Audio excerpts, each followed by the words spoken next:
Thanks for the introduction, and thanks for being here. We are a group of security researchers from Battelle Cyber Innovation Unit. I'm Nathan Lee, with Xing Li, Nguyen. Unfortunately, Jim just cannot be here today. So we are very happy to present our tools to support interactive binary analysis. First, we're going to provide you some background of what is the interactive binary analysis part. We're going to show you what's the research area, what's the gap between research and existing security practice. But we'll focus on to show you how to use our tool, including Taint and CBASS, to do interactive binary analysis. We use the two demos to show the tool in action for you to understand better. At the end, we'll draw conclusions. Research in the past few years has been focusing on automated binary analysis. And in certain areas, good progress has been made. For example, the automated white box fuzzing, the research represented by a SAGE system, which researched by Microsoft Research and developed as an internal tool in Microsoft, had been credited for finding 1/3 of the vulnerabilities on Windows 7 operating system. So that good progress has been made there. But unfortunately, most of the binary analysis still cannot be automated. So even in the areas that I just mentioned had been automated, not all the problems can be answered. For example, automated white box fuzzing gives you an approach to systematically generate inputs to cover more execution code coverage in order to be able to trigger more vulnerabilities. But it does not guarantee you the vulnerability be triggered. Also, even if a bug or vulnerability is triggered, it does not provide you insight of the exploitability of the vulnerability or how hard to make a working exploit.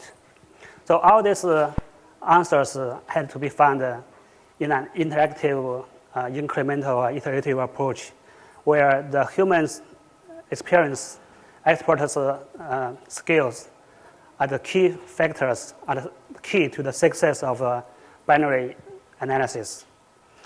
So it is our goal to design and develop tools to help you to perform interactive binary analysis. So interactive binary analysis can be applicable to many security areas, such as vulnerability analysis, concurrency analysis, or malware analysis. At this time, our tools mainly draw the result from vulnerability analysis. We believe the tools can help security professionals working on both sides of the vulnerability problem. For people who work on the protection side, either you are a commercial software developer or you are a security analyst working for solutions on finding the vulnerability, we can get you finding it quicker. We can get you to identify the root cause of the vulnerability much faster. For people who are on the other side of the vulnerability problem, such as a pen tester or exploit writer, you can use this tool to refine your exploits to make it better, more portable, more reliable, and more stable. So in some way, the interactive analysis is like connecting the dots game. Here, I'm assuming most people have the experience of connecting the dots, or at least know how to connect the dots. So a picture like this, you have a lot of dots. Before you make the right connections, it does not make sense. So binary security analysis, in some way, has similarities as the connecting dots game. But there are significant differences too. First, in the binary security analysis, the dots can move. For example, many people may have the same experience as mine. that you see a problem, you want to look further. You run the same program with the same input, but you don't see the same problem again. So the dots are moving there. And second, compare with a typical connect and dots game. There are a lot of instructions executed, a lot of data created and propagated, even for a short scenario. So there's millions of lines, millions of dots need to connect. Last but not the least, it's not only you need to connect the existing dots, you also need to find new dots. The dots are not there already. The dots are invisible. And I think that's more important because that's where usually you find surprising results. That's where the vulnerability or unexpected discoveries have been made.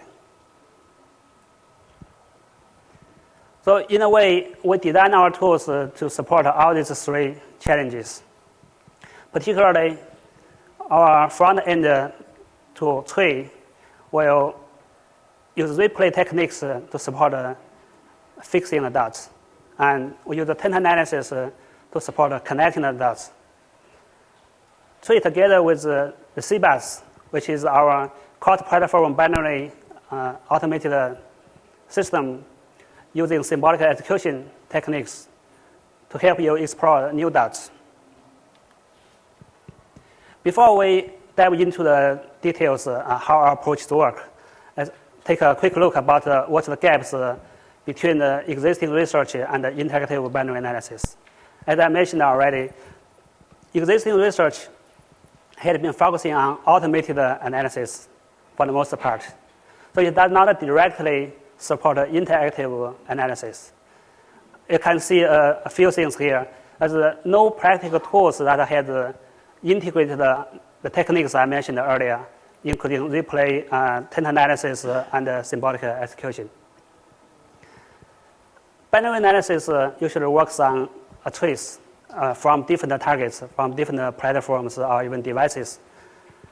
There's no easy tool or no tool that can uniformly extract the trace from your target. At the heart of the binary analysis, current research usually focuses on one instruction set. There's no unified approaches that can make it very easily port to a new instruction set. Consider the commonly used mobile system like Android, embedded system, routers, switches. These run non-x86 platform. There's no practical tools for us to easily apply to a different instruction set. So our tools are designed to fill the gaps by using existing techniques available. And particularly, our approach is a dynamic approach. It's a trace-based, where we do the analysis offline. The interactive binary analysis is a new idea for people who are interested in this idea and want to get more details about our research results. You can look for the reference one, which is our paper going to appear soon. For people who want to not already familiar with the popular techniques such as dynamic taint analysis, symbolic execution, trace replay, here are a few references at the end of the talk. So our goal is to make it practical, to make a tool that can be used by the security professionals from the tools that you are already familiar with, merged into your workflow, the daily workflow, without much learning curve. So now, Tree, our front-end tool, integrated with IDPro, we can port it to another platform if the need arises. Tree leverages the debugging infrastructure to enable trace collection from different targets, different operating systems. The reason why it works is the debugging infrastructure is supported by most of the modern processors, by the operating systems. So even the real devices such as Android, Cisco router, switch, they have the GDB server to enable you to debug it. And our CBASS is using a technique called based on the intermediate representation, not directly on the native trace, because the native instruction trace will definitely tie the implementation directly to a particular instruction set. Particularly here, we use the REAL, which is the reverse engineering intermediate representation language from Binavi tool, developed by Zenamix, later purchased by Google, to enable the translation from native instruction and mapping to the intermediate representation. So our CBASS is designed to support both automated analysis and interactive analysis. Of course, here, tree is the interactive analysis application built on CBASS, and that's the focus for today's talk. We'll leave the CBASS automated analysis application, such as automated further at different occasions. So to summarize, our tools can support fixing the dots, connect the dots, and explore new dots. Let me introduce a running example, a very simple example, just to help you understand the concept, our approaches. So this example started from input from a file. And you might go through some input transformation. And when certain path conditions are met, it might trigger a vulnerable function. But most of the case, it will just behave good. The vulnerable function here contains a buffer overflow, which might be triggered by certain input. But not always happen, because the input length should be larger than the local buffer size. So our first task is to help you to fix in the dots. And we have mentioned that many times you see a problem, a behavior, you want to look further. Either it's a crash or the program hangs. You want to look further. So you need to focus on a particular part, or you want to looking at different aspects from a different level of details. But when you try to run the same thing again, it's not exactly as you expect or as you have seen. So why the dots move? What makes the target moving? It's one thing is the multi-threaded issues, as people all know. The concurrency issues bring the non-deterministic behavior. And this is multiplied by the fact the real concurrency by multiple core processors, multiple processors in the system. And more interestingly, the security features that are designed to guarantee for protection actually make these things this matters worse. The address space layout randomization is kind of by design to make every time you run the same program, your internal workings are different. Particularly with the fine-grained ASLR built into Windows 8. It almost guarantees nothing will be the same for two runs at different time. So our first, the tree uses the replay approach to record the trace at one runtime for once. Then you can analyze from different aspects many times. So the tree trace will record capture the program states. Actually, we only capture the data, the changes between the program states. That will include the instruction, thread, register, memory. And we have automated this process, so you don't have to do it manually. So based on the debugging infrastructure, we can collect the trace from different operating systems, such as Windows, Linux, Mac, and from user mode, kernel mode, And we are still working on to getting the trace from real devices such as Android or the Cisco router switches.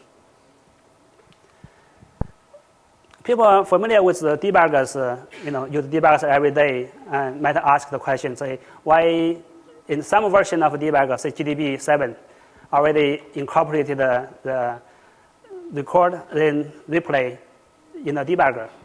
So what's the difference between us here? I think in general, the high-level answer is this debugger-based replay lets you connect the dots, and tree replay connect the dots for you. What happens in the debugger replay is it can truthfully but mechanically single step each point in your trace, give you all the facts, and you can select where you want to stop and where you want to draw the dots, where you want to connect the dots, but it's up to you to do that. I know you can do it. The problem is that only millions of dots there. So tree doing it differently to ask you to provide the data that you are interested in at the beginning from our GUI. Then you can choose to say what kind of way you want to track.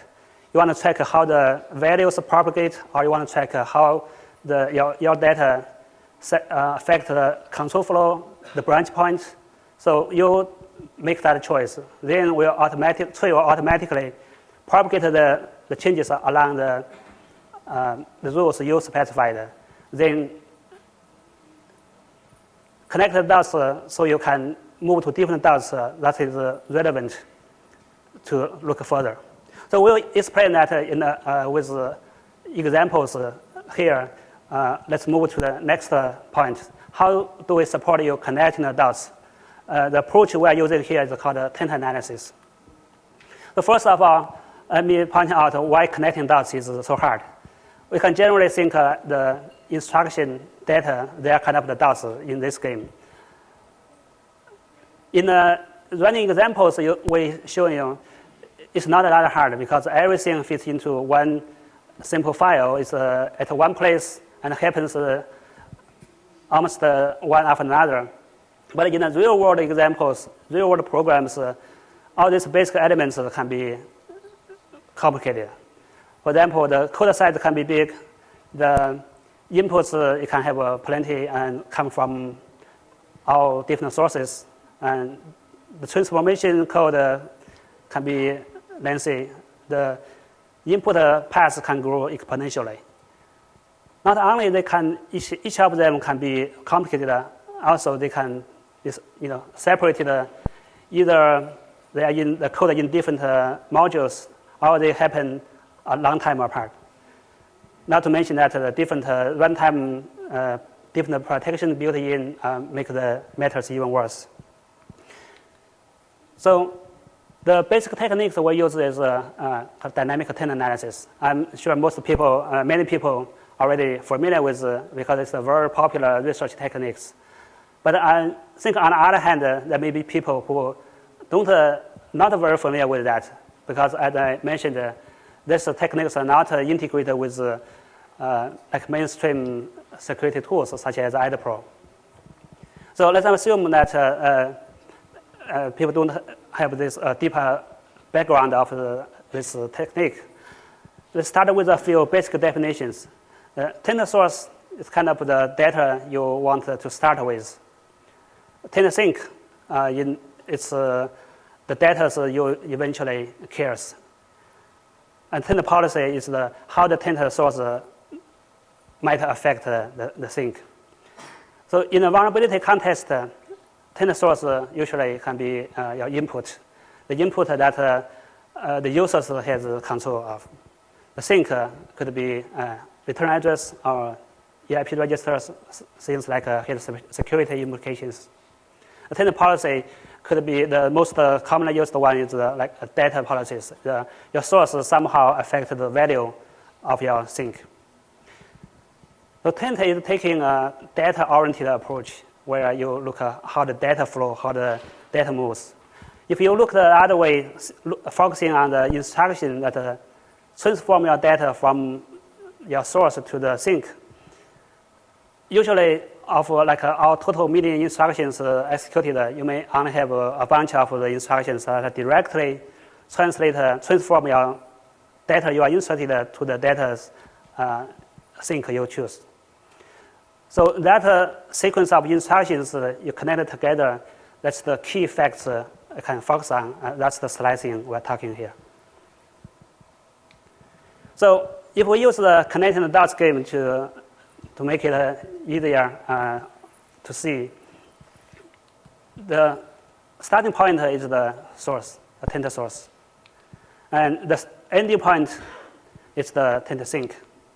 You started connecting the dots, and that's the following certain rules. The rule is your policy, your taint policy. And when you finish the connection and it finally makes sense, in this case it's a duck, then that's your slicing. Once you get the duck, you can focus on this to see what's the data there and how it's related to each other and how it's getting to something meaningful. And you can ignore the rest of the dots for now. So back to our running examples. If you see what it's for in this short example, we have the taint source. That's the data we read from this instruction read file.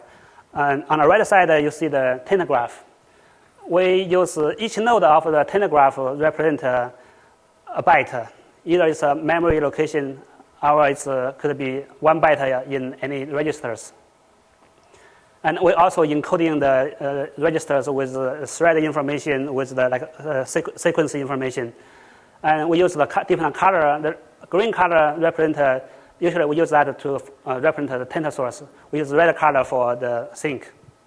And connecting the data flow and the instructions involved, we get this short taint graph. And that taint graph essentially tells you that the input byte, this particular input byte moves to the first byte of EDX, and then from there it's moved to the memory location, memory stack on the stack. And as a function return, the return instruction pop up that byte to the first byte of the EIP register. So quickly you can grasp the main facts and relations between them. It's not always that easy. As I mentioned, the data dependency, the values is one way, but it's the basic, very common way tracked. But the source can also affect the sink in different ways, such as the source might affect the address of your sink, or it might affect your sink by affecting your branch conditions. Essentially, it's affecting what the code executed. That's kind of a control flow tracking. The loop counter, I think, has some potential or a particular interest because that's usually, if you are able to affect the loop counter's value, you in some way either can make it out of bound access or cause like thread hunting with a huge number of loops.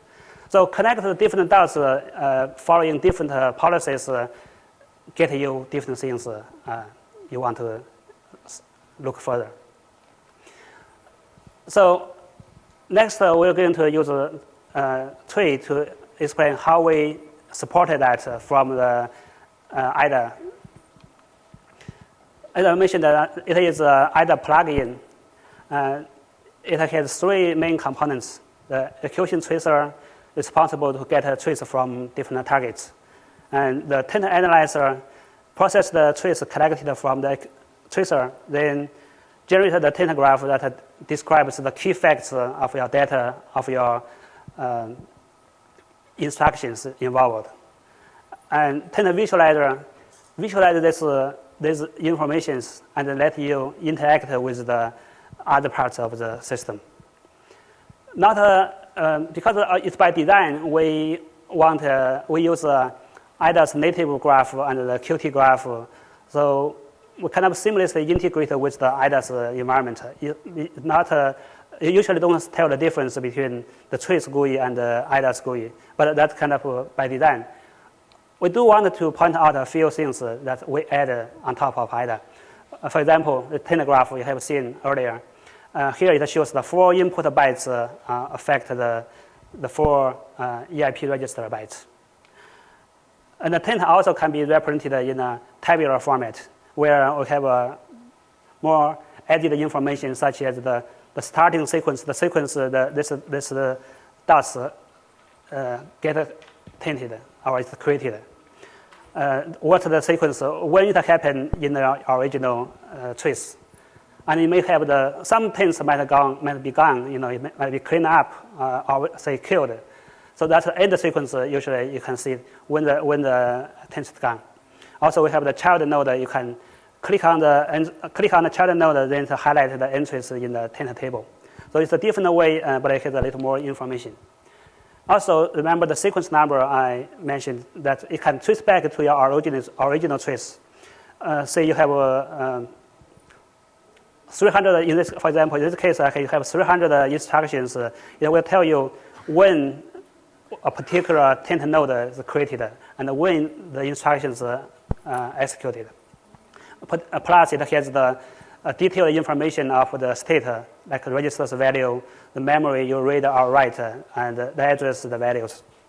Also, of course, we can represent that in the graph mode, like use IDA's memory view. We can create our own view for stack view, for register view.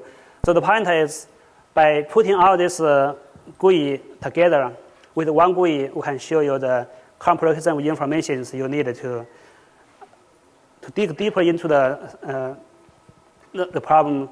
Basically, by click on one particular node, the tree will sync all the information in all this taint table, instruction trace, and the different memory view, register views. One thing to mention is that if you double click on the taint node, it will jump to the static disassembly view of the IDA. So you can statically looking at what the functions this instruction is from, and what's the control flow graph, what's the call graph, who called this function, etc. So all this semantic context, all this big picture help you to tie all these things together. So next, we're going to show you the first demo.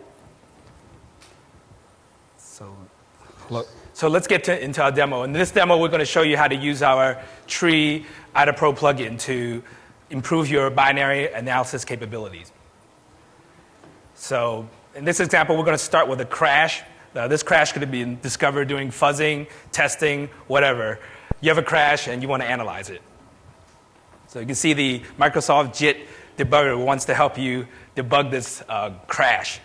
And debugging is a very popular technique to analyze crashes. So you set breakpoints, you step through the code, and you try to figure out what's going on. So you can also use IDA Pro and disassemble the program, walk through it manually. But either techniques you use, they're usually time-consuming and often difficult to do. So we're going to show you our Tree plugin and how that's going to make this a little bit easier for the person doing the analysis. So once you have our IDA Pro Tree plugin installed, we're going to let's cut off. So after you have it installed, we open the binary in question. So with IDA Pro to analyze it. Sorry, it's cut off, but so just going through the code a little bit, you can see that even though for a simple program that we're going through, it takes a little bit of work to to do the analysis. So for us, we're going to use our tree tracer to generate an execution trace. So we can trace a program from start to finish, but in this case, we could also do it in interactive mode, where you only select the area of interest you're interested in tracing. So you don't have to trace the entire program. So in this example we're going to trace it from the refile functions, because we think it's the input.txt file that caused the crash. So we'll mark our starting point on the refile function. And then we're going to trace it up to all the way to the end of the function, the end of main. So when the program exits, when it's done, we're going to stop tracing. So after we have our starting and ending points, we can run the tracer to generate this execution trace. So hopefully we'll see a crash.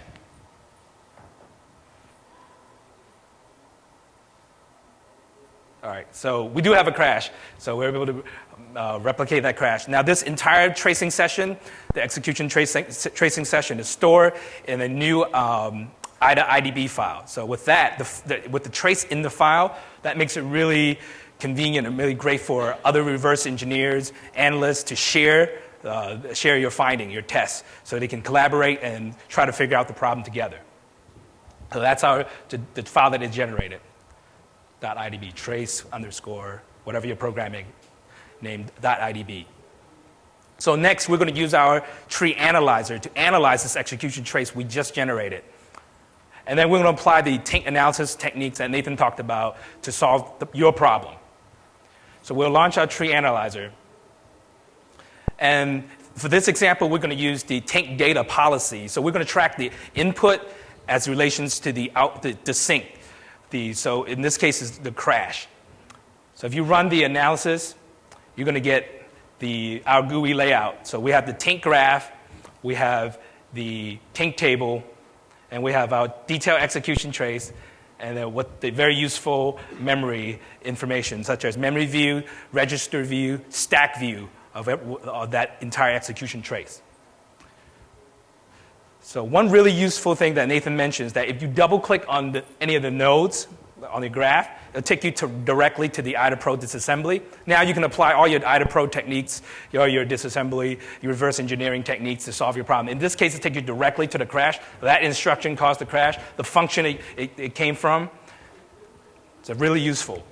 So now if you compare the two graphs, you have your original IDA graph, which is much bigger, and we're able to make that a much smaller, simpler graph with the tree graph.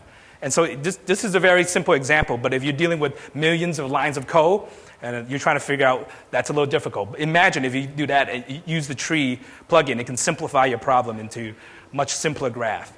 And tree also shows you how the source input directly affect the sink crash. So in this case, the input directly impacted the EIP register. And now, later on, Nathan's going to show you how a CBASS tool can leverage that vulnerability and exploit that.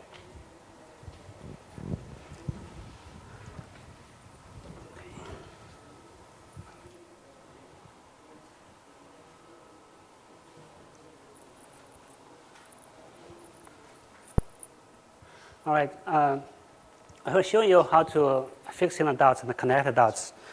So the next thing is more important, as I mentioned, that we need to explore new dots. Okay, take a look at the dark thing. I think there's quite a key branch point that if you connect the dots 16 here to the 17, that leads to the discovery of the foot of the duck. So in a sense, if you connect it differently, it might lead to something else, such as like this. Well, this it's locks creation. I don't know what it is, but definitely not a duck. So the point is a program may take a different path, and different paths lead to different behavior.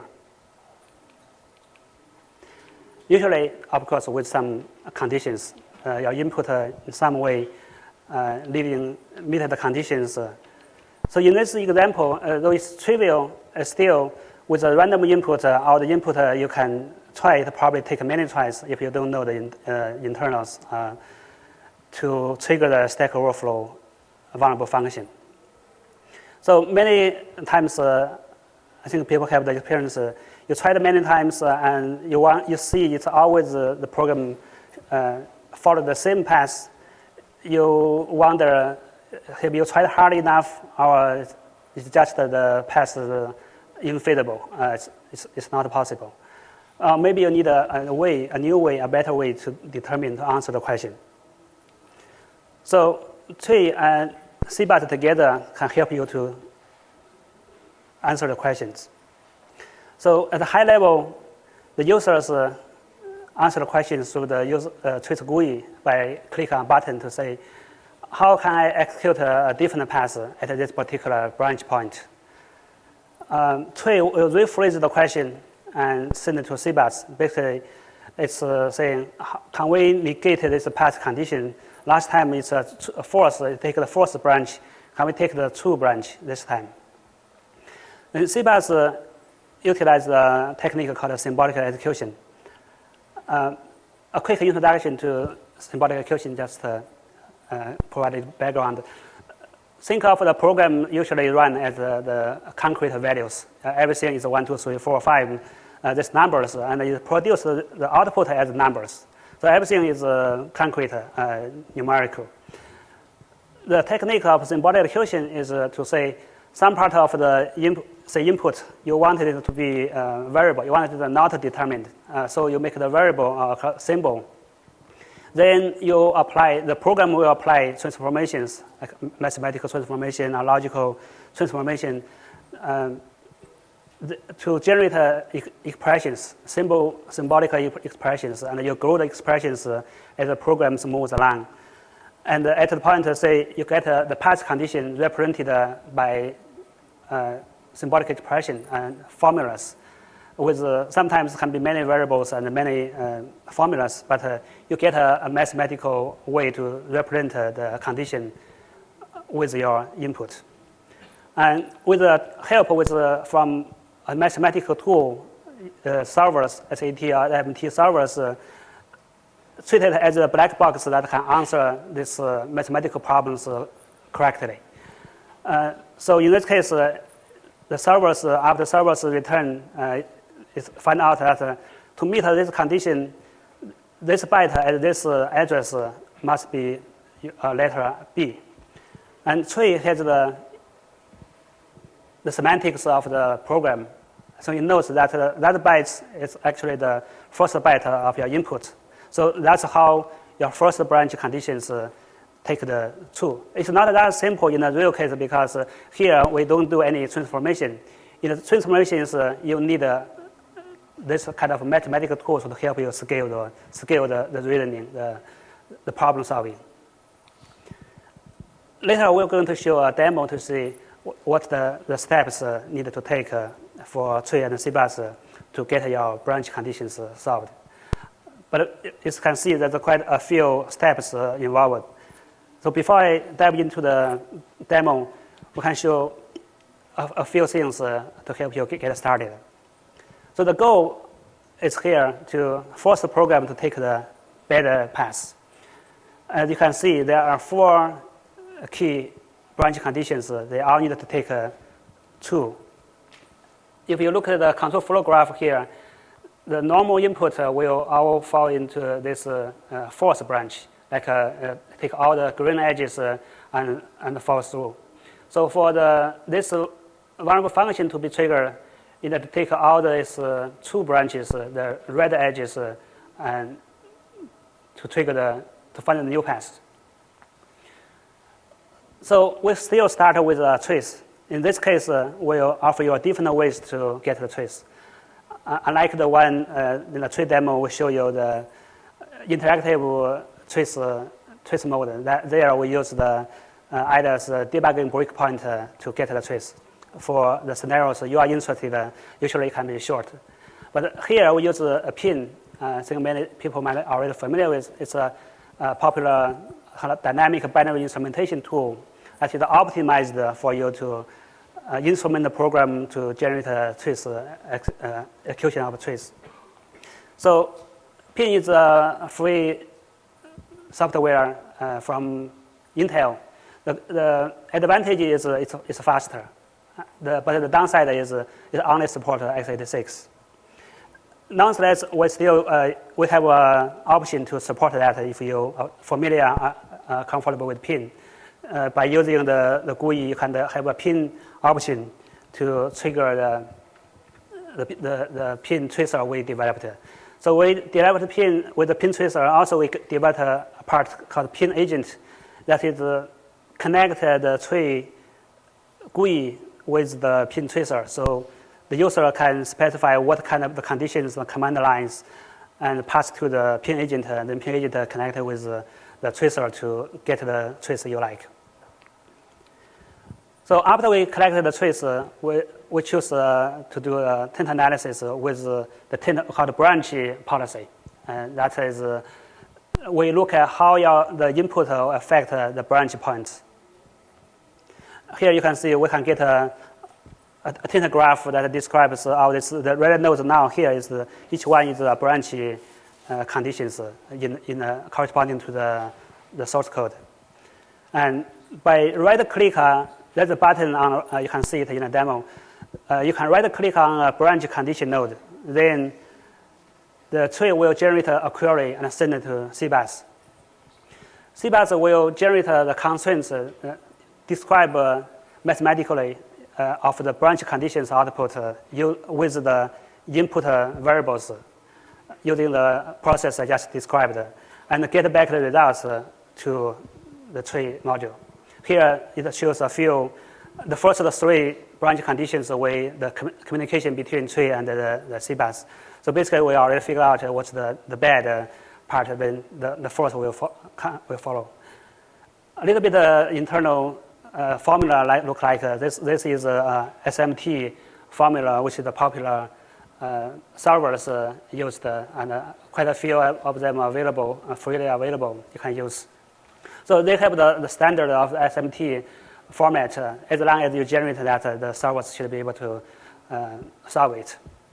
And so here, particularly, we're using these three to solve this formula and get the answer back. In the SMT, the server's term is called certifiable input, but it basically tells you what, for this particular input bytes, what's the value should be there. So if we make changes accordingly and run the program again, it will trigger the crash. It means that it took the bad path. So the second part of once you get the crashes, after taint analysis, you can see if the EIPs, for example, in this case, it's the EIP is tainted by the inputs. So as a project writer or people you're interested in exploitability, you can wonder if you can refine the input to, for example, let a program execution jump to the locations you choose, you desired.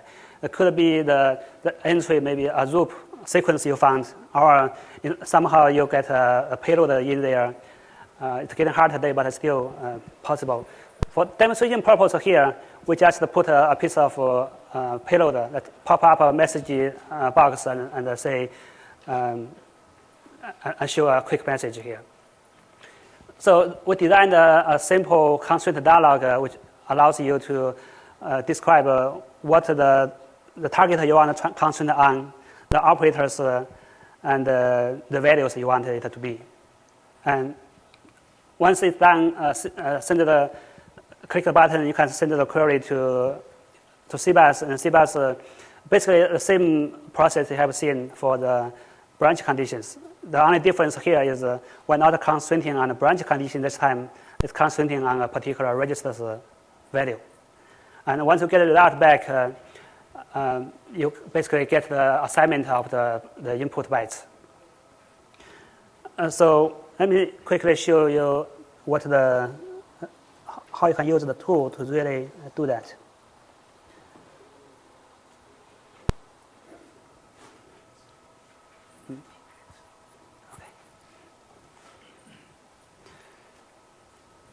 Okay, so here you can see the left side is the tree and the right side on the CBASS. So we begin with trees from a good run. The normal input you get, it exercises the good path. And here we get the branch conditions. By right-click on a branch condition, you send the query to CBASS, and you get the results back from CBASS on the right side. So you can do this for the second one. That's the branch. That's the buttons you can click on,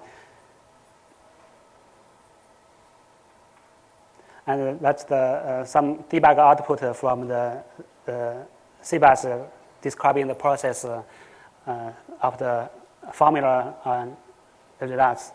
So basically, you can go through over all this, and you get the right input that get the path, take the path you like to take. And run this, you got a crash. The second part will start from the crash you got, the trace about the crash. The goal is to hijack the execution to jump to the locations you desire. So here you open the trace we collected from pin. And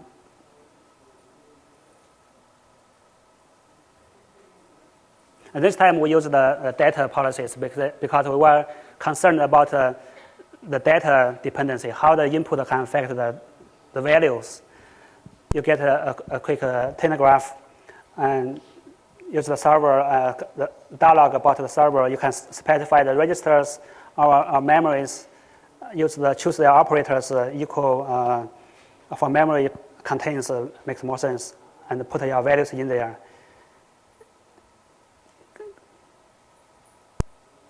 Click on the button, then it will send the query, and the CBASS will formalize the formula, then solve it.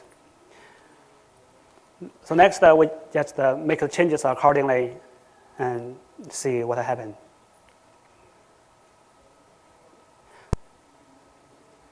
So in the real case, it's not as simple as this because usually in a real case you have maybe hundreds of variables and thousands of formulas. Take this the tool to. So as you see that it's the execution jump to the locations we want it to go.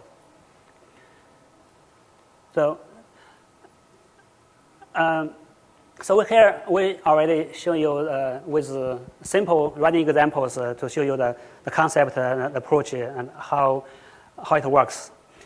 We did a few user real-world case studies from different platforms, different types of applications, including Windows platform where we have the WMF, ANI, all these classic vulnerabilities.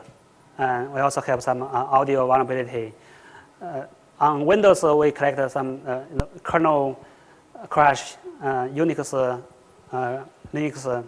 Also, we have some work on in progress for a zip application where we're focusing on the compression, decompression activities from Android real device.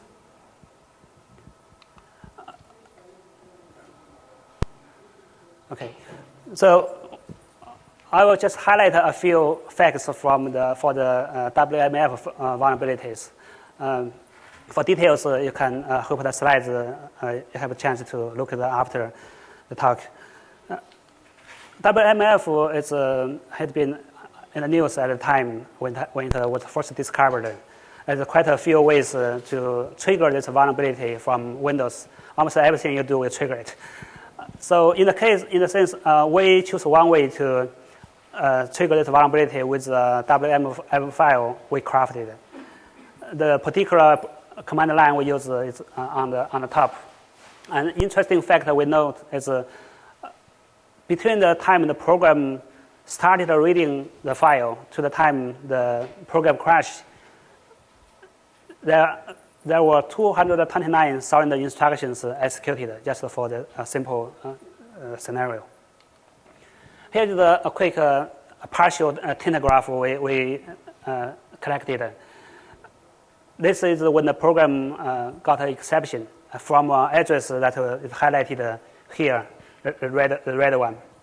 Basically, this is 4 bytes. That's on the locations the program trying to execute from, because we have the junk data, so it's cause exception. We can see this 4 bytes value depend on 4 input bytes. And you see the green node here, and the data policy is the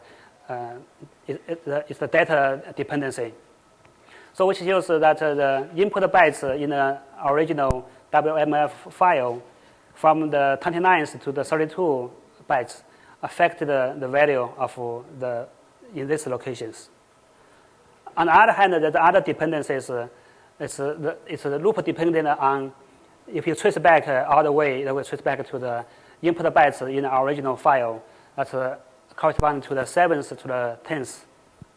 So which suggests that these 4 bytes get the value somehow from a loop. The counter of the loop is the value depending on the some bytes in the original input file.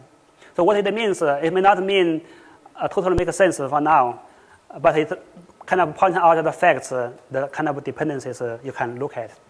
If you happen to look into the WMF file, you are aware of it, it actually make more sense, because the 7th to the 10th, the 4 bytes, that's the file size for the WMF file. So say if you have an exploit that you want it to work, and you change the, almost certainly you will change the size of our original file. So the file size should be changed accordingly. The other part which affects the value is from the metadata record, where the function, after the functions that trigger the vulnerability, the bytes there is the vulnerability will take the program to execute the memory location. The locations we have seen the exception. So that's the 4 bytes which affect the values of the data dependency value. So also we collected the slicing. We get each individual instructions that are involved in moving the input bytes from the input file all the way to the point that exception happened. It makes sense, make a little bit of sense when you look at individually. It might make more sense if you look at the original context of the program structure, the functions, for example. You know which modules, you know which functions, and you know what's the control flow graph where it's been triggered.